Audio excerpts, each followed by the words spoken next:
On May 15th, 2022, the Curiosity rover sent back a photograph that honestly broke the established laws of Martian geology. It really did. I mean, it completely upended what we thought we knew. Right, because you have to picture this. You're on a planet where, 3 billion years of hyper-arid wind has sanded basically every exposed rock into this dull, flat, aerodynamic pebble. Yeah, the whole surface is just endless, smooth, wind-scoured layers. Exactly. Okay. But then, right out of the dirt, there's a series of jagged, perfectly spaced spikes protruding straight up. I mean, they do not look like rocks. No, they don't. When you actually zoom in on those ultra-high-resolution images, they look like the petrified ribs of a buried creature. Or maybe like the rusted, twisted debris of a shredded spacecraft. Which, obviously, for mission scientists and, well, eventually the entire internet, it created this immediate visceral reaction. Oh, absolutely. Total shock. Because once you notice the microscopic details of these spikes, the entire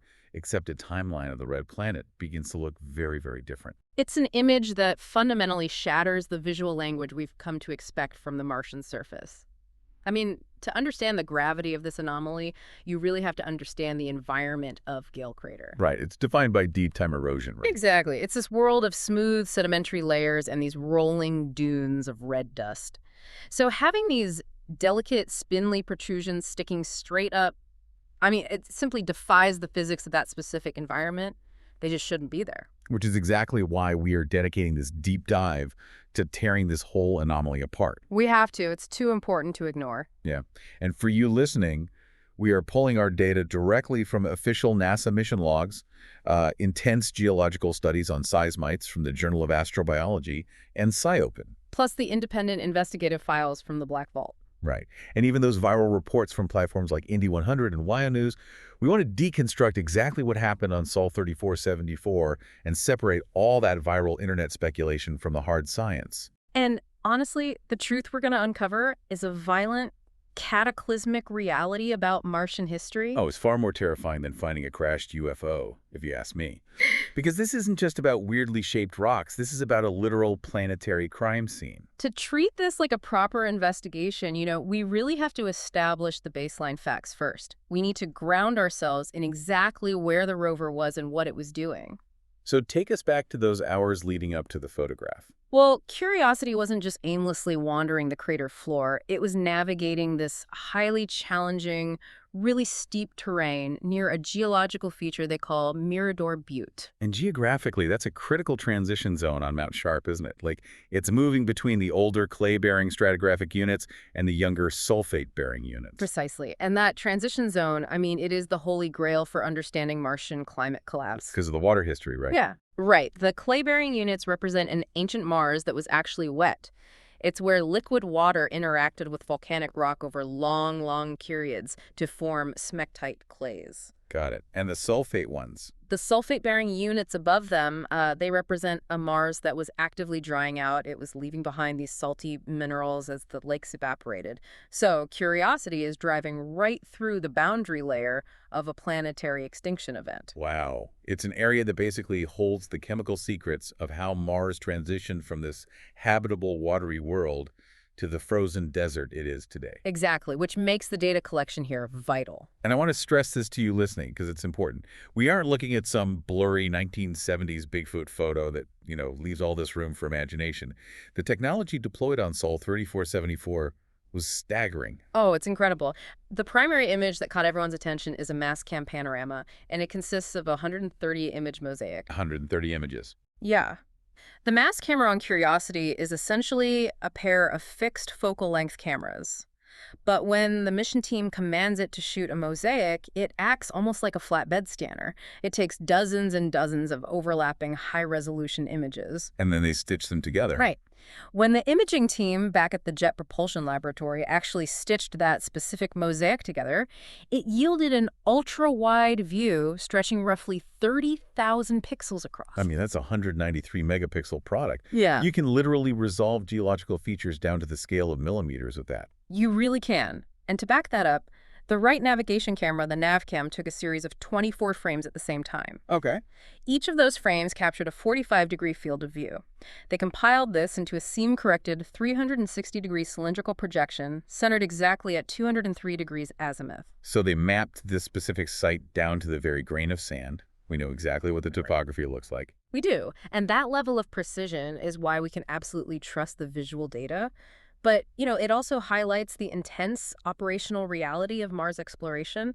The rover was just conducting what we call routine contact science. Routine contact science. What does that actually look like on Mars? Well, for instance, the Martian surface is covered in this ubiquitous airfall dust. It's highly electrostatic, and it clings to literally everything. So it completely obscures the true chemical signatures of the bedrock beneath it. Right, so you can't just drive up to a random rock and shoot a laser at it. You have to prep the site first. Exactly. The science team targeted a specific bedrock location they named San Pedro.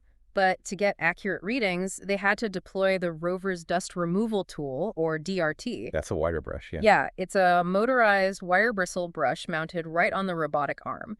They physically scrubbed the rock surface to expose the fresh, unweathered interior. They needed that clean surface for the alpha particle X-ray spectrometer, the APXS, and the MAHLI hand lens imager. But, and this is where it gets crazy, the conditions on the ground that specific week were actually causing massive operational headaches for the team. Oh, massive headaches. It was the Martian summer solstice in the southern hemisphere. Right, so temperatures in Gale crater were actually getting above 0 degrees Celsius, which, by Mars standards is a literal heat wave. It is a heat wave, and that heat wave is a severe liability for the APXS instrument. To understand why, you really have to look at the mechanics of X-ray spectroscopy. Break that down for us. So the APXS works by irradiating the rock sample with alpha particles and X-rays from a curium-244 source. The rock then emits these fluorescent X-rays back into the detector, and the energy levels of those returning X-rays tell us exactly what chemical elements are present in the rock. Okay, I follow you. But the sensor relies on extreme cold to keep the background noise down, doesn't it? It does. The detector requires freezing temperatures to maintain its spectral resolution. When the sensor gets too warm, the thermal energy creates actual electronic noise. So it messes up the readings. Totally. The elemental peaks in the data, the specific spikes that tell us, oh, this is iron or this is sulfur, they start to broaden and blur together. It increases the analytical uncertainty to unacceptable levels. Wow. So because the morning temperatures on Sol 3474 were so incredibly warm, the team had to make a very tough operational call. They canceled an APXS touch-and-go measurement that morning entirely just to conserve power. Wait, what I don't understand is the power allocation there. Yeah. If they shut down the APXS because of the heat, they didn't just put the rover to sleep to save the battery, right? They routed that conserved power into the SAM suite. They did, yes. Why risk the massive battery drain for a different test on that specific day? Because the environmental conditions that made the APXS basically useless actually made the sample analysis at Mars Instrument highly relevant. Right. The SAM suite is this massive microwave-sized laboratory inside the belly of the rover. It contains a gas chromatograph, a mass spectrometer, and a tunable laser spectrometer. They used the power saved from the canceled APXS reading to run a highly resource-intensive dual enrichment methane experiment overnight. Oh, methane. Methane is like the ghost of Mars. Every time we think we find it, it just vanishes. Precisely. They were characterizing trace methane levels in the atmosphere by taking an ambient air sample, enriching it by scrubbing out the carbon dioxide and comparing it to a non-enriched control. That sounds intense. It is. They were looking for localized seasonal methane spikes in Gale crater, which, are more likely to be detected during the warmer summer months when subterranean gases might vent to the surface. It requires a tremendous amount of electrical power to run the pumps, heaters, and spectrometers for that dual enrichment process. Okay, so to summarize the exact operational reality for you listening, Curiosity is functioning perfectly. The team is hyper-focused on complex atmospheric chemistry and localized bedrock analysis. The cameras are totally dialed in, producing crystal-clear, millimeter-accurate mosaics. There are absolutely no visual glitches, no sensor errors. Not at all. Which makes what it photographed next, protruding from the bedrock of Mirador Butte, completely impossible to dismiss as a technical anomaly. We have to look at the dragon bones. Yeah. When you isolate the ultra-high resolution Mastcam and ChemCam remote microimager images of that San Pedro target area, you see these rows of vertically and subvertically aligned spikes. They are so strange. Visually, they look like petrified sticks or shattered bone. Some are these single, sharp, obelisk shapes. Others are these board-like aggregates that are lined up in a very distinct repeating pattern. And to give you a true sense of scale, the wheels on the Curiosity rover are about 40 centimeters wide. So when you compare the spikes to the rover tracks and the surrounding dirt, you realize these things aren't tiny microscopic crystals. No, not at all. These structures range from a few centimeters tall to nearly a meter long in some of the larger aggregate formations. You just have these jagged, spindly teeth sticking straight up out of the rock. And here's why every single geologist looking at this immediately felt a sense of friction. It completely defies the established geomorphology of the region. As we established, the primary erosional force on modern Mars is aeolian. It's wind-driven. Right. Billions of years of hyper-arid sandblasting. Exactly. Let's break down the mechanics of that sandblasting, because it's not just a stiff breeze, you know. No, it is a relentless, deep-time physical process. We call it saltation. The wind picks up fine particles of basaltic sand and skips them across the surface. When those grains impact a rock, they chip away microscopic fragments. Over 3 billion years, this process acts like the universe's most patient belt sander. Belt sander is the perfect way to put it. Right. It creates smooth, rounded aerodynamic features known as ventifacts. It wears everything down to the nub. So having delicate, spindly, highly irregular protrusions sticking straight up into the air directly defies the physical mechanics of a wind-scoured planet. It's the visual equivalent of walking through a riverbed. I mean, you expect every rock in a fast-moving river to be perfectly smooth and rounded by the water over time. Exactly. If you were walking through that river and suddenly found a perfectly sharp, jagged glass sculpture sticking straight out of the riverbed, your brain immediately screams that it shouldn't be there. The environment itself should have grounded into dust centuries ago. That is the exact geological paradox we are looking at. Now, we do have to address the history of pareidolia on Mars. Oh, for sure. The human brain's well-documented tendency to see familiar shapes, like faces or animals, in random visual noise. Right. We've all seen the famous face on Mars captured by the Viking 1 orbiter back in 1976. Or the rock that looked like a wooden plank, the doorway hoax, or, my favorite, the rock that looked exactly like a jelly donut. The doorway hoax was incredible, just a trick of shadows making a tiny crack look like a massive tomb entrance. But we need to firmly state this for everyone listening right now.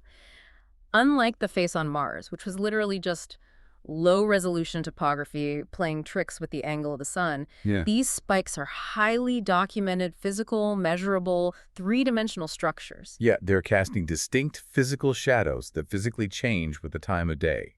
The laser from the ChemCam can physically hit them. They are real, tangible objects anchored into the Martian crust. Which forces the scientific community to provide a mechanical explanation for them. And the immediate official consensus provided by researchers at the SETI Institute and NASA mission scientists is rooted in a process called differential erosion. Right. Their official stance is that these spikes are the cemented fillings of ancient fractures. And I have to say, I've looked at the papers pushing the differential erosion theory, and I have a hard time buying it on face value.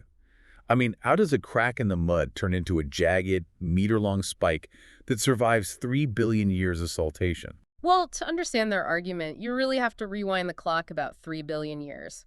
During the early Hesperian period, the scientific consensus is that Gale crater hosted a very dynamic hydrological system. Like lakes and rivers. Exactly. A series of lakes and rivers. It was a wet environment. Liquid groundwater permeated the subsurface sedimentary rocks, specifically the soft mudstones and sandstones. Okay, so the bedrock is basically a hardened, wet sponge at this point in history. Correct. And as this liquid groundwater flowed through the open cracks and tectonic joints in the rock, it transported dissolved minerals, primarily silica, hydrated sulfates, and carbonates. Okay. This process is called diagenesis. Over immense periods of time, those dissolved minerals precipitated inside the cracks and hardened. They formed a dense crystalline network of mineral veins inside the softer rock. So it's like injecting a heavy-duty epoxy into the cracks of a piece of chalk. That is a perfect analogy, yes. Now, fast forward 3 billion years. Mars loses its magnetic field, the solar wind strips away the atmosphere, and the surface water sublimates or retreats underground. Wind takes over as the dominant erosional force. Right, the Bill Sander turns on. Exactly. The constant sandblasting easily strips away the softer sedimentary mudstone matrix, your chalk. But the mineralized veins, the epoxy, are chemically more resilient and structurally much harder. So the soft rock vanishes into dust, leaving only the hard, cemented vein fillings standing exposed in relief. But here's the thing. Even if they are made of harder minerals, how do they stay standing? If you had a spindly, delicate, foot-long spike of hardened sulfate sticking up on Earth, the first heavy rainstorm, snowpack, or even a strong gust of wind would just snap it off at the base. And that is a crucial point that NASA scientists use to defend the theory. The preservation of these delicate structures is actually only possible because of the unique physics of the Martian environment. How so? First, we have to look at mechanical load. Mars has a much lower gravity than Earth, about 0.38 Gs. But how does 0.38 G actually affect the structural integrity of a rock? Like, practically speaking. Well, it drastically alters the tensile stress on the base of the structure. On Earth, a meter-long protruding rock has to fight the downward pull of 9.8 meters per second squared. Right. The weight of the rock itself puts immense shear stress on the narrowest point of the spike. On Mars, that rock weighs roughly a third of what it would on Earth. There is significantly less mechanical load pulling down on it, meaning a much thinner, more delicate structure can support its own weight without fracturing. Okay, gravity makes it lighter, I get that. But what about the wind? We just said saltation is the main erosional force. How does the wind not just snap it in half? Because the modern Martian atmosphere is incredibly thin. The air pressure at the surface of Gale crater is roughly 1% of Earth's sea level pressure. 1%. Yeah. While there are fast winds on Mars, sometimes reaching 60 miles per hour during dust storms, the air itself just lacks density. The wind simply doesn't have the kinetic force, the actual physical push or dynamic pressure, required to generate the structural loads necessary to snap them over. So a 60-mile-an-hour wind on Mars feels like a gentle breeze on Earth in terms of physical force. Exactly, and Curiosity has actually documented these kinds of biological mimics before, driven by the exact same differential erosion process. Oh, right, the other weird shapes. Yeah. Back on Sol 396, the rover found the Martian flower, which was this tiny, delicate, diagenetic crystal cluster smaller than a penny. And later, around Sol 4609, it photographed rocks nicknamed Paposo and Punta de Lobos that looked exactly like marine coral. But they weren't. No, all of them were proven to be hard, inorganic mineral clusters left behind when the softer rock eroded away. All right, I understand the chemistry. I understand the gravity and the atmospheric pressure. But here is where we have to push back, because this is where the official explanation starts to feel like they are ignoring the evidence to fit a safe narrative. You mean the geometry? Yes. If you read the deep dive geological papers, the SETI explanation leaves out one glaring, highly disturbing detail regarding the geometry of these spikes, specifically their exact spacing and their alignment. You're referring to the rhythmic horizontal rows. Yes. Just look at the mass cam photos. If these are just random groundwater cracks in mud that filled with minerals, they should look like a random chaotic spiderweb. Right, cracks in drying mud are hexagonal or polygonal. They intersect randomly. Exactly. But these spikes don't do that. They occur in highly regular, rhythmic, perfectly spaced rows, forming identical fishbone patterns. Differential erosion is a chaotic process. Wind is a chaotic process. Chaotic forces do not carve perfectly spaced, identical fishbone patterns into rock. It is a severe limitation of the differential erosion theory. I mean, groundwater fractures don't typically space themselves out with mathematical precision like the teeth on a comb. Which is exactly why, when the official wind erosion theory fails to explain the geometry, alternative theories exploded across the internet and even inside peer-reviewed academic circles. Yeah. Because if the geometry isn't random, it implies a non-random force created them. And as investigators, it is our job to treat those alternative theories critically. We cannot dismiss them just because they sound unconventional, but we also must subject them to the exact same rigorous physical analysis. So where do we start? Let's start with a very popular theory that circulated heavily on social media and geology forums: fulgurites. Oh, this one makes a lot of intuitive sense when you first look at it. Because on Earth, when high-voltage lightning strikes a sandy region like a beach or a desert dune, the immense heat, we're talking tens of thousands of degrees, instantly melts the silica sand. As it cools, it fuses into these hollow branching tubes of glass called fulgurites. Visually, terrestrial fulgurites look incredibly similar to the spikes found in Gale crater. The theory proposes that during massive, ancient Martian dust storms, extreme static electricity built up in the clouds and discharged as lightning, striking the ground and fusing these structures deep in the sand. The morphological comparison is brilliant. I mean, it perfectly explains the branching, spindly nature of the structures. But does it hold up to the atmospheric physics of Mars? Well, I would assume the dust storms generate static, right? We see that on Earth in volcanic ash plumes. They do generate minor static electricity through triboelectric charging, basically dust particles rubbing against each other. But the primary rebuttal from atmospheric scientists relies on a principle of physics known as Paschen's law, which governs the breakdown voltage of a gas. Okay, what does that mean for Mars? The Martian atmosphere is far too thin to sustain the electrical potential required to generate a high-voltage, ground-striking lightning bolt. Because the air molecules are too far apart to carry the charge. Exactly. In a near vacuum, electrons travel long distances before colliding with a gas molecule to create an ion cascade. While there might be diffuse, low-energy electrical discharges, glow discharges, essentially a massive, focused lightning bolt, capable of generating the thousands of degrees necessary to fuse rock, has never once been observed on Mars. Wow. The electrical potential just cannot build up in that low-pressure environment before it dissipates. Okay, so the atmospheric physics basically rules out fulgurites. Let's move to the theory that, honestly, everyone secretly wants to be true, and the one that actually gained traction in serious publications. Biology. Biogenic formations. Fossilized life. Yeah. Look at the photos, and they look exactly like deep-sea hydrothermal vent worms, or fossilized tube worms, or highly structured mineralized microbial mats.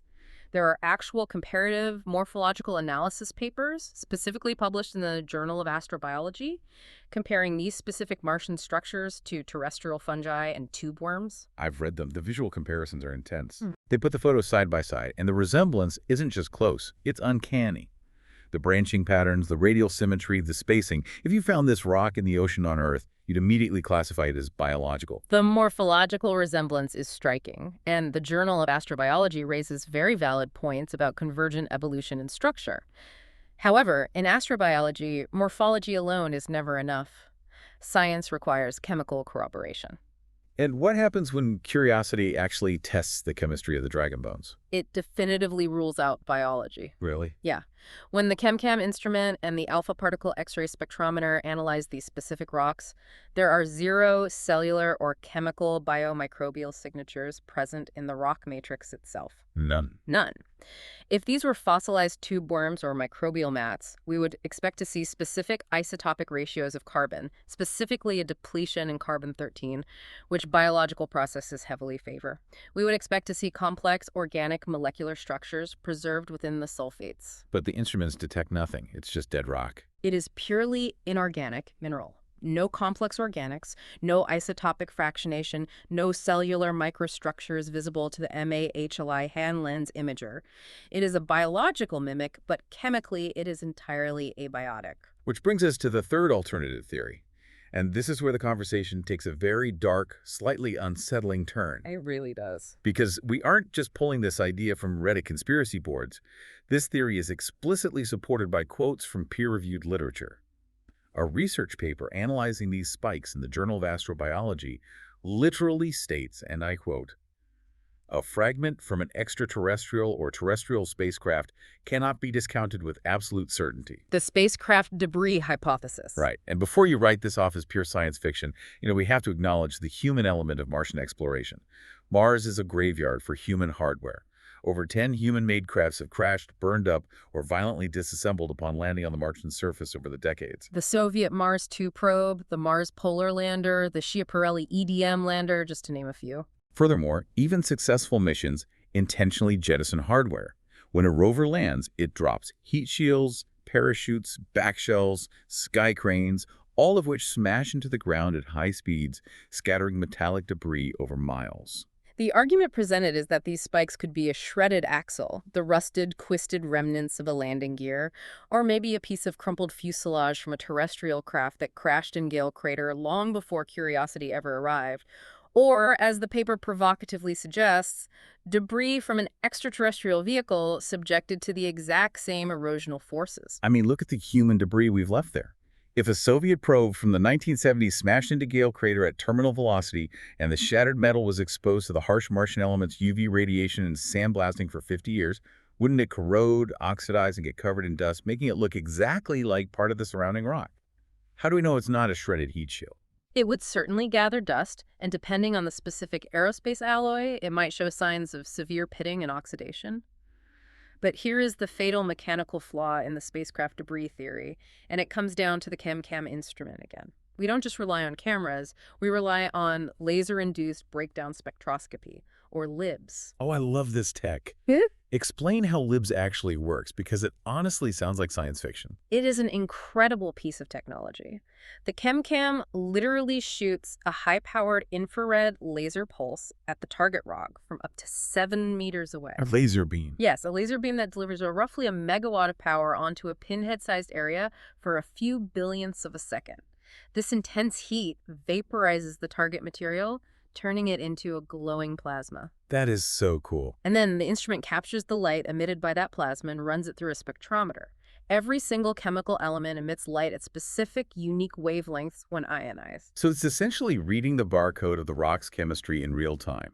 Exactly. And when they hit these spikes with the LIBS laser, there's absolutely no metallic composition detected. No metal at all. No aluminum, no titanium, no aerospace-grade lithium alloys, no advanced composite materials that would indicate artificial manufacturing. So we know exactly what it's made of, and it's definitely not a crashed ship. We do. Furthermore, when you analyze the high-resolution MAHLI images, you can see that these spikes are not just sitting on the rock. They are physically, structurally integrated into the lithified sedimentary rock matrix. They grew out of the rock itself. It is not debris laying on the surface.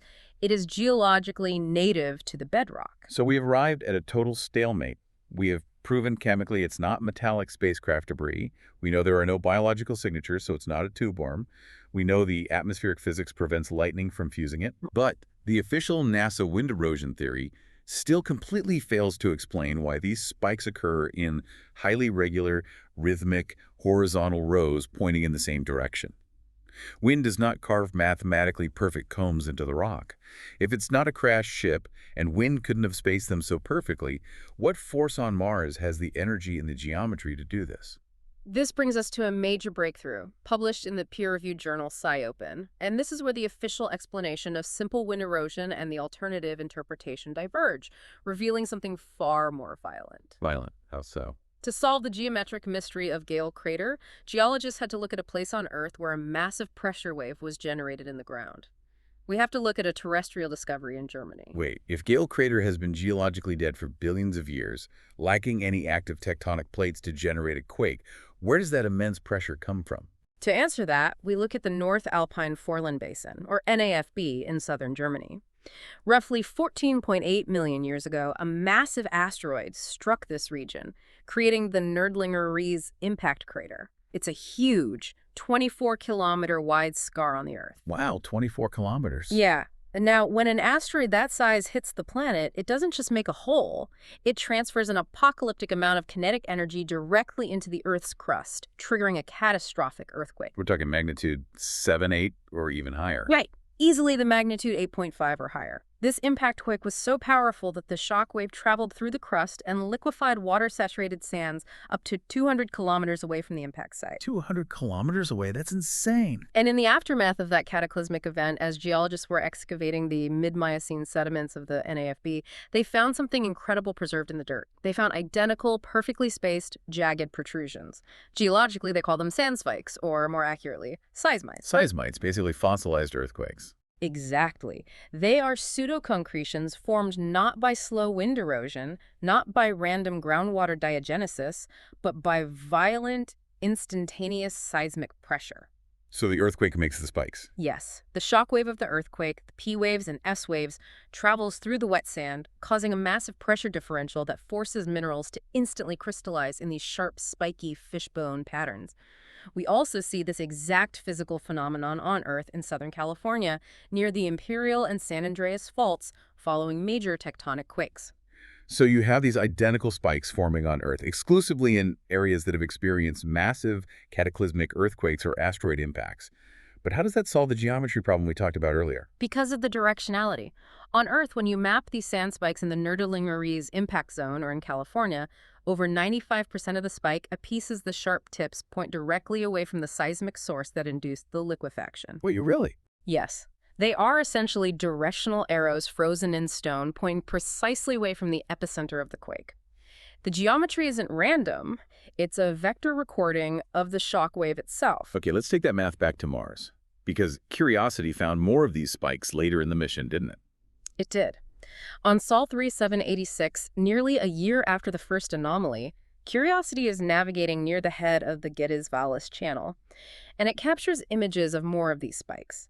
But this time they are in stacked horizontal rows, perfectly aligned. Okay. And geologists notice something astonishing about the geometry.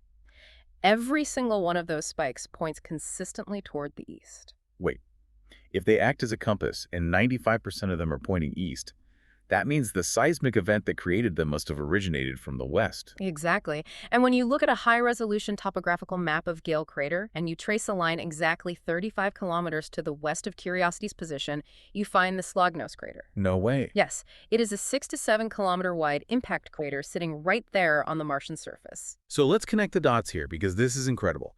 We aren't looking at random wind erosion. Yeah. We aren't looking at a crashed UFO or lightning glass or fossilized tube worms.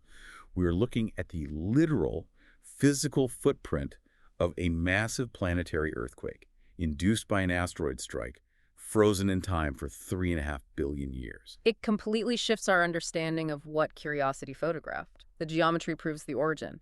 But to truly understand the sheer violence of what these rocks represent, we have to look at the exact thermodynamics of how a Martian sand spike is actually born. Because it's not a gentle process. No, it is one of the most disturbing, cataclysmic geological processes you can imagine. This is the part that genuinely gave me chills when I was reading the SciOpen paper. Walk us through the mechanics of violence here. How does a shock wave from an asteroid actually create a rock spike? The process relies on a thermodynamic principle called explosive flash vaporization. For these specific spikes to form, Gale crater could not have been a dry dust bowl. During the early Hesperian period, about 3.5 billion years ago, Gale crater had to be a wet, fluid-rich lakebed.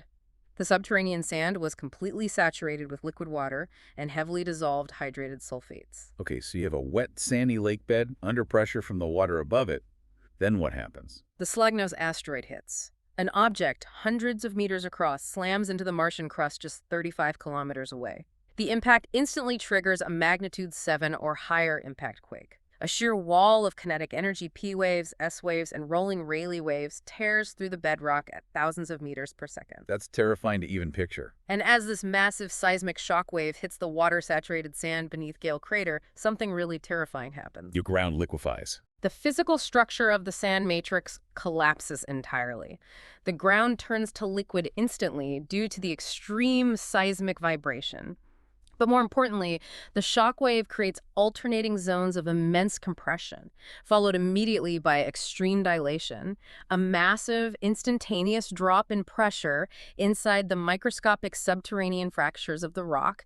It creates a temporary, localized vacuum. It's like pulling the plunger back on a sealed syringe, right? Exactly. And when you drop the pressure on liquid water in an instant, you fundamentally alter its phase change thermodynamics. The boiling point of water drops below the ambient temperature. It vaporizes. It just flashes into steam. Explosively. It's essentially the geological equivalent of the Benz decompression sickness happening to a planet's crust. The liquid water inside the Martian soil explosively decompresses, flashing instantly into vapor in a microsecond. Wow. This massive volumetric expansion from liquid to gas creates an immediate, severe supersaturation of the dissolved minerals, the hydrated sulfates. With the liquid water suddenly gone, these minerals have nowhere to stay in solution. They instantly precipitate, shooting outward into the temporary vacuum created by the shock wave, and they turn to solid stone almost instantaneously. I want you to just imagine the sheer apocalyptic violence of that specific moment. Put yourself there for a second. You're standing in Gale crater 3.5 billion years ago. The sky is thicker, maybe a dull orange. Beyond the horizon, an asteroid hits with the force of a nuclear arsenal. It would be blinding. You feel the blinding heat flash, but before you can even react, the ground beneath your feet stops being solid. It turns to a rolling, violent liquid. The water hidden inside the rock vaporizes in a microsecond, expanding violently. And beneath the surface, these jagged crystalline spikes literally shoot through the earth, flash freezing in place before the ground even stops shaking. It happens in the blink of an eye. The spikes are stabilized by this rapid initial precipitation of minerals, frozen in the exact direction the seismic wave was traveling, pointing away from the slag nose impact. And then it's just over. And then the world ends. Over the next 3 billion years, the lake dries up. The atmosphere is stripped away into space. The wind slowly, meticulously strips away the softer sand around them, eventually exposing these frozen moments of terror for our robotic rover to photograph today. So what here is profound? I mean, these aren't just weirdly shaped rocks. They aren't a geological curiosity or a trick of the light. They are a millisecond of apocalyptic violence, a literal explosion, flash frozen and perfectly preserved for 3.5 billion years. That's exactly what they are. When you look at the photos of the Sol 3474 anomaly, you are looking at a photograph of an earthquake. They prove that early Mars was not just a quiet, slowly drying world. It was a dynamic, wet, and incredibly violent place. It is a remarkable piece of planetary forensics. We went from looking at something that seemed completely anomalous, a biological mimic, a suscepted piece of debris, to uncovering a specific cataclysmic event in Martian history. And we do it by comparing it to the exact same physical and thermodynamic mechanisms that shape our own planet. Now, obviously, this deep dive has been heavily focused on disproving the biological theory. The dragon bones are abiotic. They were geological artifacts of an asteroid strike. But that doesn't mean the search for life on Mars is dead. In fact, if we look elsewhere on the planet, we are finding chemical signatures that are far more promising than spiky rocks. Exactly. While Curiosity was uncovering these seismites in Gale crater, the Perseverance rover was operating thousands of miles away in Jezero crater. And in June 2026, Perseverance made a monumental discovery using its Sherlock instrument. That's the scanning habitable environments with Raman and luminescence for organics and chemicals, right? That's the one. It detected complex macromolecular carbon, or MMC, locked within the ancient mudstones of the Bright Angel outcrop. Macromolecular carbon. Let's explain why that specific chemical compound is the absolute holy grail for astrobiologists right now. Well, MMC is a complex, heavy, organic molecule. Now, as investigators, we have to acknowledge that MMC can be produced abiotically. It can be delivered by carbonaceous chondrite meteorites, or it can be created through water-rock reactions, specifically a chemical process called serpentinization. Which is where water oxidizes iron-rich minerals, right? Right, releasing hydrogen that reacts with CO2 to form organics. But crucially, on Earth, macromolecular carbon is also a primary component of fossilized microbial mats and decaying organic matter. Exactly. Finding it perfectly preserved in the mudstones of an ancient Martian riverbed in Jezero crater confirms that the environment was once highly habitable. The fundamental organic chemistry required for life was present and interacting with liquid water. You know, we spent this entire deep dive looking at ancient rocks, desperately wanting to see fossilized plants or bones or tube worms. We have this deep, almost psychological need to look at Mars and see a reflection of the life we know on Earth. We want to find the graveyard of a world that used to be alive. It's human nature to look for that connection. It is. But I want to leave you with a final provocative thought that completely flips the script on how we view biology on the Red Planet. We are so focused on the deep past, searching for dead microbes, that we often ignore what is actively being planned for the near future. Right. What if the real biological story of Mars isn't buried in its past? Right. What if it's in its future? Right now, NASA's Institute for Advanced Concepts, or NIA, isn't just looking for dead organic chemistry. They are actively designing life for Mars.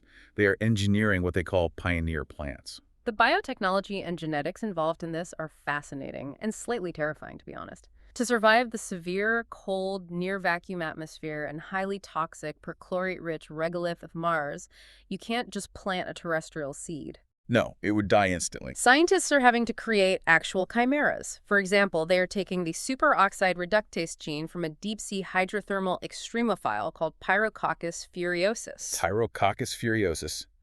How does that specific gene help a plant survive on Mars? Well, when a plant is under extreme environmental stress like intense cold or radiation, it produces toxic reactive oxygen species within its cells which literally destroy its own DNA. The superoxide reductase gene is incredibly efficient at chemically neutralizing those toxic oxygen molecules, allowing the organism to survive radiation and stress that would easily kill a normal plant. So they take this deep-sea alien DNA, and they're combining it with the cold tolerance genetics of Arctic ice bacteria and the intense UV radiation resistance found in high-altitude Andean tomatoes. And they are inserting all this transgenic material into, of all things, tobacco cells. It's wild. They are building a highly engineered superplant designed specifically to thrive inside low-pressure, high-radiation Martian greenhouses. And on a macro scale, the biological phase of terraforming might not even start with complex plants in greenhouses. It will likely start with engineered pioneer lichens. Lichens. Yeah, lichens are naturally symbiotic organisms, a fungus and an algae working together.